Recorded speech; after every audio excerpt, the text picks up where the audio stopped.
Hello everyone, आप सभी का गणित एनालिसिस चैनल पर स्वागत है। हमने अपनी पिछली क्लास में क्वेश्चन नंबर 2 को कवर किया था। आज हम अपने तीसरे क्वेश्चन को कवर करते हैं। इस प्रश्न के अंदर ये क्या कह रहा है, इस इन्फॉर्मेशन को काम में लेते हैं कि अनुपात A1/A2 B1/B2 और C1/C2 की तुलना कर ज्ञात कीजिए कि निम्न रैखिक समीकरणों के युग्म संगत है या असंगत। तो इसके पहले हमें अनुपातों के संबंध के बारे में पता होना चाहिए।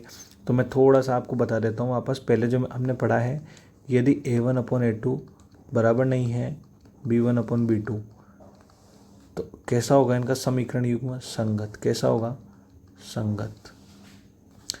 अगर यदि A1/A2 बराबर है B1/B2 और बराबर है C1/C2 तो भी रैखिक समीकरण युग्म कैसा होगा? संगत। होता आश्रित है पर हम इसको भी क्या लिख देंगे? संगत। और तीसरी कंडीशन होती है A1/A2 बराबर है B1/B2 के, पर आगे बराबर नहीं है C1/C2 के। तो ये रैखिक समीकरण युग्म कैसा होगा? अगर ये कंडीशन बनेगी तो असंगत। तो इन्हीं बातों को अब हम काम में लेते हुए आगे बढ़ते हैं। देखिए अब हमारे पास क्या सवाल लिखा है, 3x + 2y = 5 और 2x - 3y = 7।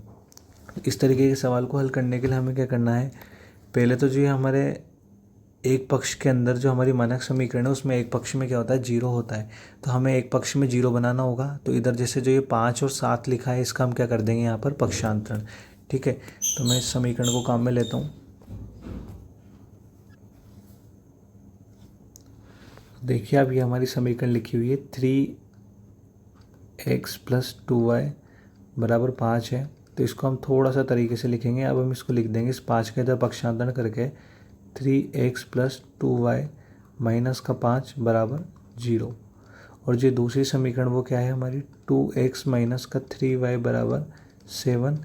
तो इस 7 का भी इधर क्या कर देंगे? पक्षांतरण कर देंगे। 2x - 3y - 7 = 0। अब हमारी जो मानक समीकरण होती है उसको लिखेंगे।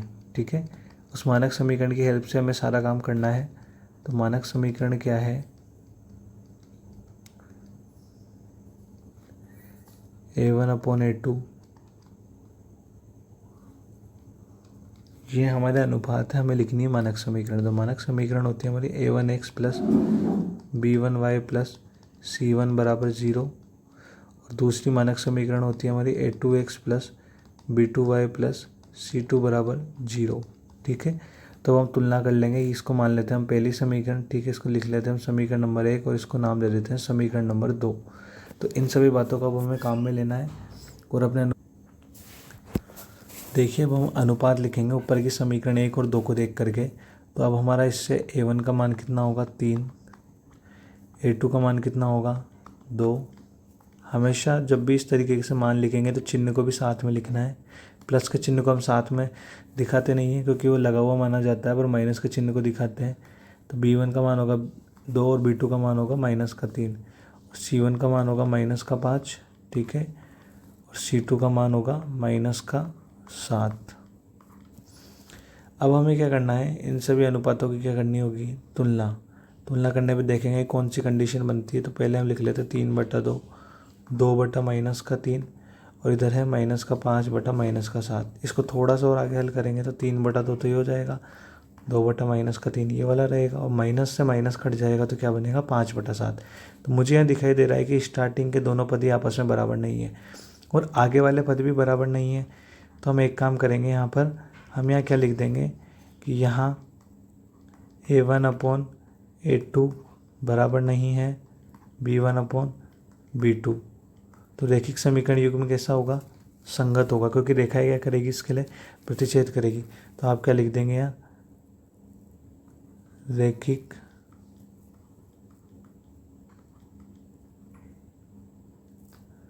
रैखिक समीकरण युग्म संगत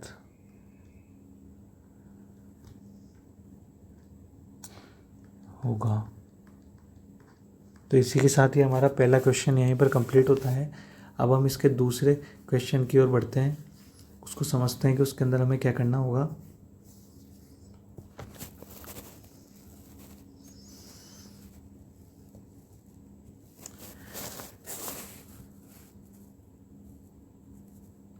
देखिए हमारा दूसरा प्रश्न है, तो इसमें क्या दिया गया 2x माइनस 3y बराबर 8, 4x माइनस 6y बराबर 9। तो पहले क्या करेंगे, जो ये 8 है इसको भी इस पक्ष में लाएंगे, LHS में 9 है इसको भी एक पक्ष में लाएंगे ताकि एक जैसी लगे ये समीकरण। तो मैं लिख देता हूँ 2x माइनस का 3y माइनस का 8 बराबर 0। ये तो हो गया हमारी समीकरण नंबर 1। और दूसरी समीकरण को भी थोड़ा इसी प्रकार से लिखने पर 4x माइनस का 6y माइनस का 9 बराबर 0। ये हो गया हमारी समीकरण नंबर 2। अब हमें क्या लिखनी होती है, मानक समीकरण लिखनी होती है। तो क्या होती है हमारी मानक समीकरण, आप सभी को ध्यान है क्योंकि इसको लगातार हमने पिछले सवालों में भी काम में लिया है। तो जो हमारी मानक समीकरण है वो हम लिखते हैं a1 x plus b1 y plus c1 बराबर 0, a2 x plus b2 y plus c2 बराबर 0। तो हम तुलना करेंगे ना, तो इससे हमें a1 a2 b1 b2 c1 c2 के मान मिलेंगे। तो एक बार हम देखते हैं कि हमें यहाँ पर क्या क्या मान मिलते हैं इसके, और उन मानों को रखने की कोशिश करेंगे।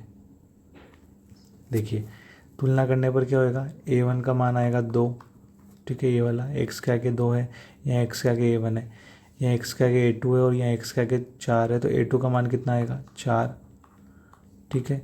इसी प्रकार b1 और b2 का मान लिखेंगे हम। तो b1 के यानी b1 y लिखा है ना, तो b1 तो y के आगे क्या है, b1 है पहली समीकरण में। तो यहाँ पहली समीकरण में y के आगे कितना है -3, तो b1 का मान कितना होगा -3, b2 का मान कितना होगा -6। और इसी प्रकार c1 और c2 का मान लिखेंगे तो c1 का मान होगा -8 और c2 का मान कितना होगा -9। अब हमें चेक करना होगा इनके अनुपातों को। तो इनका अनुपात लिख लेते हैं 2/4 -3/-6 -8/-9, ठीक है। तो इसको थोड़ा सा अगर हम हल करते हैं आगे जा करके तो देखते हैं कि 2/4 को हल करने पर हमें क्या मिलता है 1/2, -3 से -6 को हल करने पर क्या मिलता है 1/2, पर -8 से माइनस ही माइनस कटेगा और बचेगा क्या 8/9। तो मुझे यहाँ दिखाई दे रहा है कि ये दोनों चीज़ें तो बराबर है, a1/a2 बराबर b1/b2 पर बराबर किसके नहीं है c1/c2 के। तो इस कंडीशन के आधार पे आप क्या लिख दोगे, आप यहाँ लिखोगे अतः क्या हो रहा है यहाँ पर a1/a2 बराबर है b1/b2 के, पर किसके बराबर नहीं है c1/c2 के। तो समीकरण युग्म कैसा होगा असंगत। क्या लिख दोगे, समीकरण युग्म असंगत होगा। तो मुझे लगता है कि आप लोगों को ये वाला सवाल काफ़ी अच्छे तरीके से समझ में आया होगा। अब हम चलते हैं इसके तीसरे सवाल की ओर।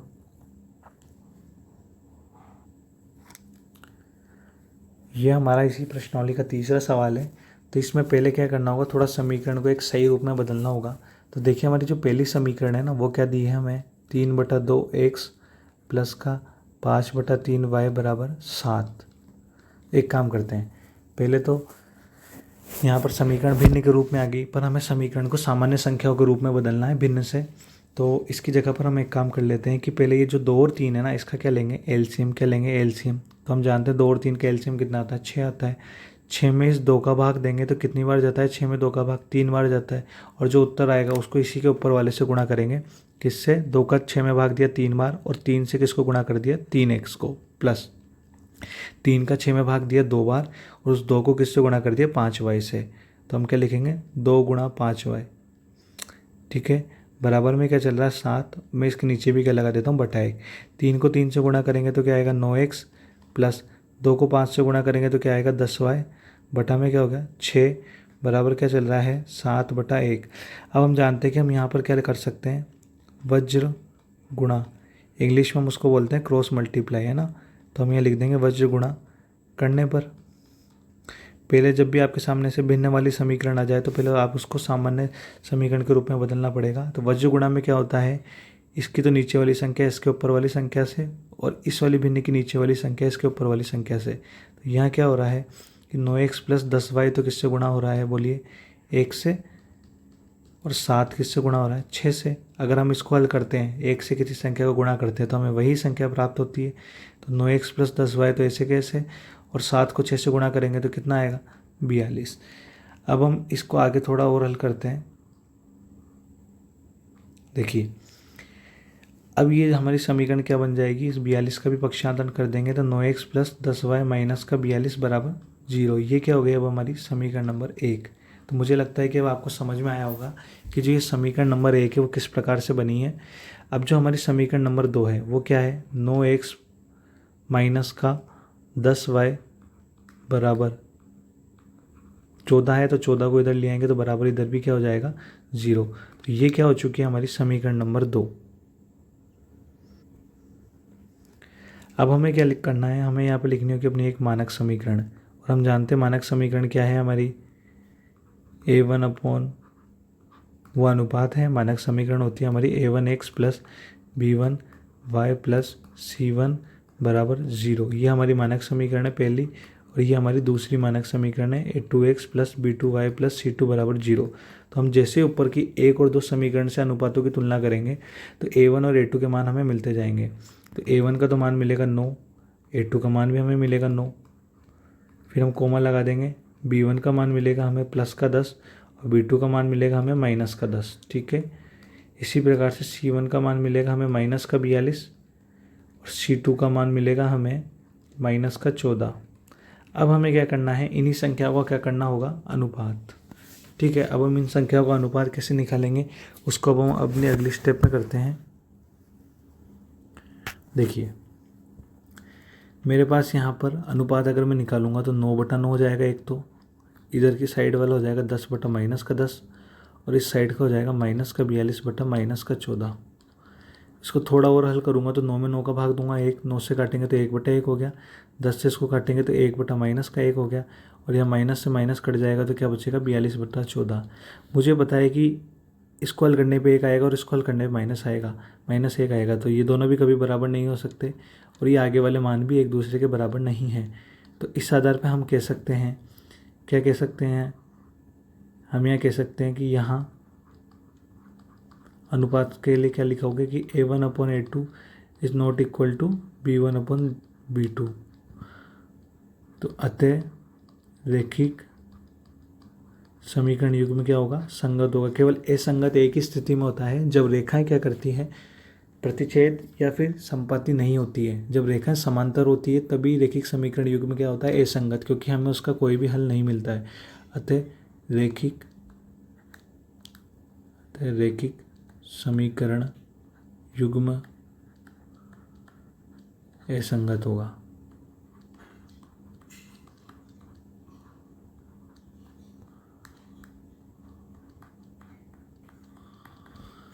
देखिए इस तरीके से हमारी ये वाली सवाल कंप्लीट होता है। अब हम चलते हैं अपने अगले क्वेश्चन की ओर। देखिए ये है हमारा चौथा क्वेश्चन, तो इसको भी हम थोड़ा तरीके से अरेंज कर लेते हैं। तो 5x माइनस का 3y, 11 को इधर लाएंगे तो माइनस का हो जाएगा, बराबर का 0। ये बन गई समीकरण नंबर 1। दूसरी समीकरण में क्या है, माइनस का 10x प्लस का 6y, माइनस y को इधर लाएंगे तो माइनस वाला किस में बदल जाएगा, प्लस में, बराबर क्या हो जाएगा 0। ये हो गई समीकरण नंबर 2। अब हम क्या लिखेंगे, अपनी मानक समीकरण क्या होती है हमारी मानक समीकरण, a1x plus b1y plus c1 बराबर 0। और दूसरी समीकरण हमारी क्या होती है, a2x plus b2y plus c2 बराबर 0। क्या करोगे, समीकरण 1 और 2 की तुलना कर किससे करोगे, मानक समीकरण से। तो अब आप क्या लिख दोगे, तुलना करने पर, क्या लिखेंगे हम यहाँ, तुलना करने पर। तो इस प्रकार से हमें a1 का मान मिलेगा 5, a2 का मान मिलेगा माइनस का 10। इसी प्रकार से हमें b1 और b2 के मान मिलते जाएंगे। तो b1 का मान मिलेगा, देखिए यहाँ b1y है, तो यहाँ पहली समीकरण में क्या लिखा हुआ, माइनस का 3y, तो b1 का मान मिलेगा माइनस का 3। दूसरी में b2y है, तो यहाँ पर क्या लिखा हुआ है 6y, तो b2 का मान होगा 6। और c1 और c2 का मान यदि हमें लिखना है तो c1 का मान होगा माइनस का 11 और c2 का मान होगा 22। अब हम क्या करेंगे, इनके अनुपातों की तुलना करके देखते हैं एक बार, क्या इनके अनुपात या तो बराबर आते हैं या अलग अलग आते हैं। तो जो भी हमें कंडीशन मिलेगी तो उस आधार पर हम बताएंगे कि समीकरण युग्म संगत होगा या असंगत। तो हम लिखते हैं 5 बटा माइनस का 10, इस साइड लिखते हैं माइनस का 3 बटा 6 और इस साइड लिखते हैं माइनस का 11 बटा 22। इनको अगर हम हल करते हैं तो 5 को 10 से काटेंगे तो 1 बटा 2 पूरा माइनस का, 3 को 6 से काटेंगे, इसको भी हल करने पे माइनस का 1 बटा 2, 11 से 22 को काटेंगे तो माइनस का 1 बटा 2। मतलब ये क्या हो रहा है, यहाँ पर तीनों आपस में बराबर निकल रहे हैं। तो अब आप क्या लिख दोगे, अतः A1 upon A2 equal to B1 upon B2 equal to C1 upon C2। आप क्या लिखेंगे, A1 अपॉन A2 बराबर है B1 अपॉन B2 के, और वो आगे बराबर है C1 अपॉन C2 के। तो आप क्या लिख दोगे, ये कौन सी किस प्रकार की रेखा के लिए संबंध दर्शाता है, जब दोनों रेखाएं संपाती होती है तब ये संबंध मिलता है। तो आप क्या लिख दोगे, अतः रेखिक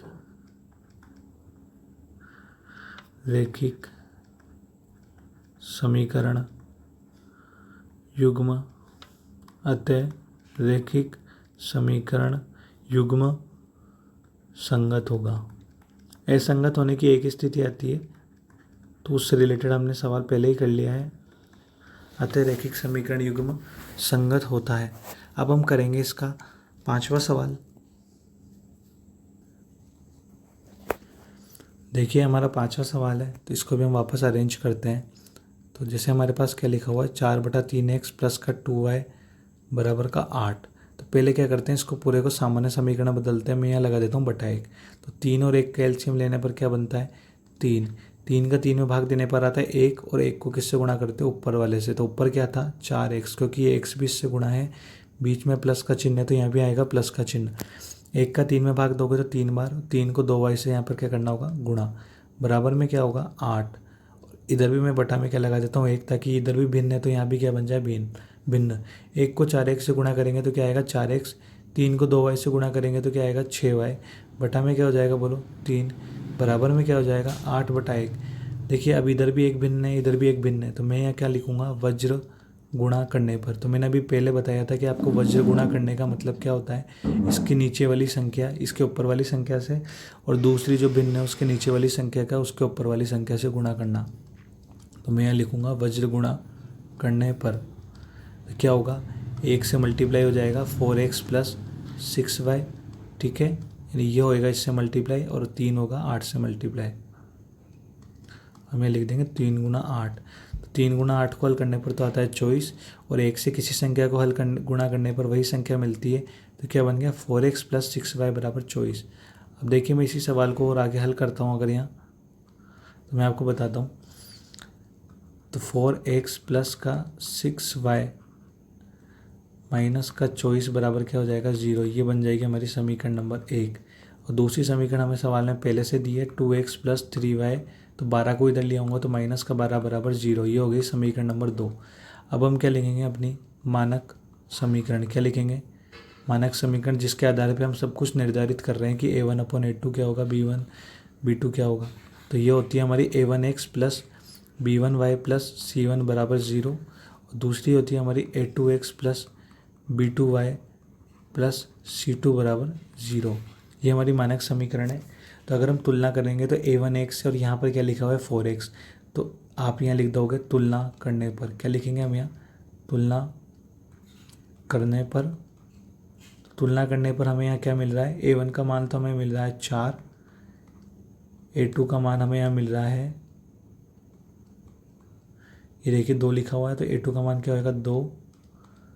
इसी प्रकार B1 और B2 का मान अगर हमें लिखना है तो B1 का मान होएगा 6y है, तो यहाँ पे होएगा B1y, तो B1 का मान होएगा 6। और B2y लिखा हुआ है तो इसका B2 का मान होगा 3। इसी प्रकार C1 और C2 का अगर मान हम लिखना चाहें तो C1 का मान होगा माइनस का 24, और C2 का मान क्या होगा, माइनस का 12। माइनस का 24 और माइनस का 12, इनके आगे क्या लगेंगे, ब्रैकेट। अब हम क्या करेंगे, इसके अनुपात लेंगे आगे लेकर के इस सवाल को हल करते हैं। देखिए कैसे हल हो गए।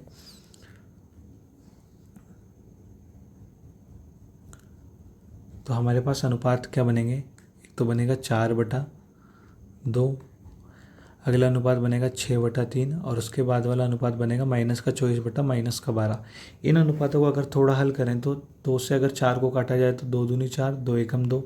3 से 6 को काटा जाए तो 3 दूनी 6 बटा में 1, माइनस से माइनस कट जाएगा, और 12 से 24 को काटा जाए तो 2/1। तो इसका मतलब क्या हुआ, तीनों आपस में क्या हो गए, अनुपात बराबर हो गए। तो ये कंडीशन हमें कब मिलती है, ये कंडीशन मिलेगी तो आप क्या लिखोगे यहाँ पर, यहाँ A1/A2 बराबर है B1/B2, और ये आगे बराबर है C1/C2। तो अतः रैखिक समीकरण युग्म क्या होगा, संगत, क्योंकि इस तरीके के अनुपात आने से जो रेखाएं होती है वो समपाती होती है, तो समपाती रेखाओं का जो समीकरण युग्म होता है ना वो संगत होता है। तो आप लिखोगे रैखिक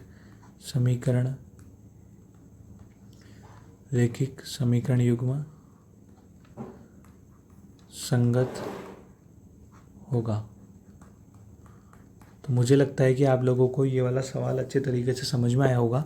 इसी के साथ हमारा एक्सरसाइज 3.1 का क्वेश्चन नंबर 3 कंप्लीट होता है। अब हम अपनी नेक्स्ट क्लास में क्वेश्चन नंबर 4 को कवर करेंगे। तो इसी प्रकार अब हम हमारे चैनल को लाइक करें, शेयर करें, सब्सक्राइब करें और हम लोगों को ग्रो होने में सपोर्ट करें।